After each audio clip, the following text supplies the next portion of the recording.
नमस्कार दोस्तों, आज हम जानेंगे देवउठनी एकादशी के दिन किन बातों का हमें ध्यान रखना चाहिए, कौन कौन से कार्य इस दिन अशुभ माने जाते हैं। दोस्तों, देवउठनी एकादशी या कार्तिक मास एकादशी को सबसे शुभ माना जाता है। इस दिन भगवान विष्णु भी योग निद्रा से जाग जाते हैं। देवउठनी एकादशी को देवोत्थान प्रबोधनी एकादशी के नाम से भी जाना जाता है। इस दिन दान पुण्य करने से भी विशेष फल प्रदान होता है। इस दिन विशेष उपाय करने से सभी मनोकामना पूरी होती है। लेकिन शास्त्रों में इस दिन के संदर्भ में कुछ विशेष नियम बताए हैं, जिनका पालन करना व्यक्ति के लिए अति आवश्यक है।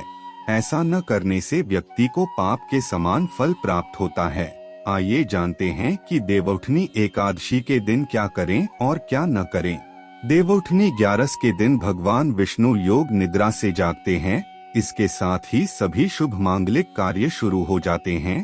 धार्मिक ग्रंथों में कहा गया है कि इस दिन भगवान विष्णु की भक्ति में लीन रहना चाहिए। इस दिन दोपहर में नहीं सोना चाहिए। देवउठनी एकादशी के दिन प्याज और लहसुन का सेवन नहीं करना चाहिए। अगर आपने व्रत नहीं भी रखा है तो भी इस दिन लहसुन और प्याज न खाएं।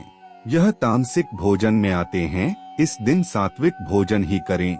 साथ ही इस दिन मदिरा मांस का सेवन करना निषेध है। इस दिन चावल और चावल से बनी चीजों को भूलकर भी नहीं खाना चाहिए। ऐसा माना जाता है कि इस दिन चावल खाने से व्यक्ति रेंगने वाले जीव की योनि में जन्म लेता है। इस दिन गोभी, पालक, शलगम आदि का भी सेवन नहीं करना चाहिए।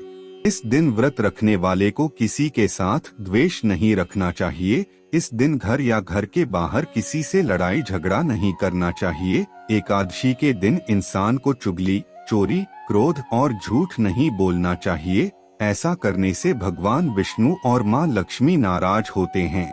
इस दिन व्रतधारी को श्री हरि भक्ति में ही लीन रहना चाहिए। एकादशी के दिन भूल से भी तुलसी के पौधे को नहीं छूना चाहिए। न ही इस दिन तुलसी के पत्ते तोड़ने चाहिए और न ही तुलसी में जल चढ़ाना चाहिए, क्योंकि इस दिन माता तुलसी व्रत रखती हैं और ऐसा करने से उनका व्रत टूट जाता है। इस दिन माता तुलसी और शालिग्राम का विवाह होता है, इसलिए इस दिन इन गलतियों से बचना चाहिए। देवउठनी एकादशी के दिन बड़े बुजुर्गों का अपमान नहीं करना चाहिए। उन्हें अपशब्द न बोले। इस दिन बड़े बुजुर्गों का आशीर्वाद लेना चाहिए, उनका ध्यान रखना चाहिए। ऐसा करने से भगवान विष्णु और माता लक्ष्मी प्रसन्न होते हैं। इस दिन व्यक्ति को ब्रह्मचर्य का पालन करना चाहिए और जमीन पर चटाई बिछाकर सोना चाहिए। मन में बुरे विचार उत्पन्न नहीं करने चाहिए। देवउठनी 11 के दिन किसी जरूरतमंद को अन्न और धन का दान जरूर करना चाहिए। इस दिन हल्दी, केसर या केले का दान करने से विवाह संबंधित परेशानियों से छुटकारा मिलता है।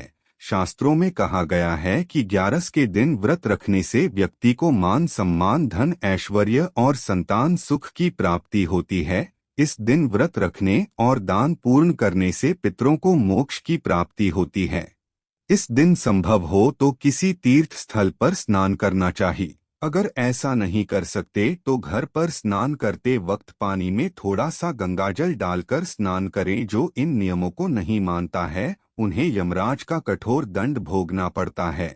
अगले जन्म में भी इसका दंड भोगना पड़ता है। इस दिन भगवान विष्णु की कृपा पाने के लिए पानी में हल्दी डालकर स्नान करें और पीले वस्त्र धारण करें, क्योंकि भगवान विष्णु को पीला रंग प्रिय है। ऐसा करने से आप पर भगवान विष्णु की कृपा बनेगी। तो दोस्तों, यह थे देवउठनी एकादशी दिन के कुछ नियम। जानकारी अच्छी लगी है तो वीडियो को लाइक, शेयर और चैनल को सब्सक्राइब जरूर करें।